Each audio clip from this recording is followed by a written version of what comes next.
நம்ம எல்லார்கிட்டயும் ஒரு ஸ்பெஷல் டேலண்ட் இருக்கு இல்லையா? அத வச்சு என்ன பண்றோம்? வாங்க ஒருத்தரோட கதையில பாப்போம். சரி, கதைக்குள்ள போறதுக்கு முன்னாடி உங்ககிட்ட இருக்கிற ஸ்பெஷல் டேலண்ட் என்னன்னு கொஞ்சம் யோசிங்களா. இவர்தான் நம்ம கதையோட ஹீரோ ஹென்றி. கடவுள் இவருக்கு ஒரு சூப்பரான கிஃப்ட் கொடுத்திருந்தாரு. 1781ல ஹென்ரிங்கிற ஒரு சின்ன பையன் இருந்தான். அவனுக்கு விளையாட்டை விட புக்ஸ் படிக்கிறதுதான் ரொம்ப பிடிக்கும்.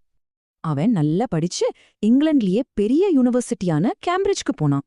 1801ஆம் வருஷம் இது ஹென்ரியோட லைஃப்ல ஒரு முக்கியமான டேர்னிங் பாயிண்ட். அவனோட உழைப்புக்கு பலன் கிடைச்சது. கணக்குல கோல்டு மெடல் வாங்கி ஃபர்ஸ்ட் வந்தான். ஃப்ரெண்ட்ஸ் எல்லாம் நீ பெரிய ஆளாகி நிறைய பணம் சம்பாதிப்பேன்னு சொன்னாங்க. ஆனா அப்போதான் ஹென்ரி சார்ல்ஸ் சிமியோன்ங்கிற ஒரு பெரியவரை சந்திச்சான். அவர் ஒரு கேள்வி கேட்டாரு. கடவுள் கொடுத்த இந்த கிஃப்ட நீ அவருக்காக பயன்படுத்துவியா? ஹென்ரிக்கு முன்னாடி 2 வழி இருந்துச்சு. ஒன்னு அவனோட புகழ், இன்னொன்னு கடவுளோட சித்தம். அப்பதான் ஹென்ரிக்கு புரிஞ்சது, பரிசை விட அதை கொடுத்தவர் தான் ரொம்ப முக்கியம்னு. சோ ஹென்றி ஒரு புது முடிவு எடுத்தான். தன் திறமைய கடவுளுக்காகவே யூஸ் பண்ணணும்னு. அவனுக்கு நிறைய லாங்குவேஜ் தெரியும். அத வச்சு பைபிள பல மொழிகள்ல டிரான்ஸ்லேட் பண்ணினான்.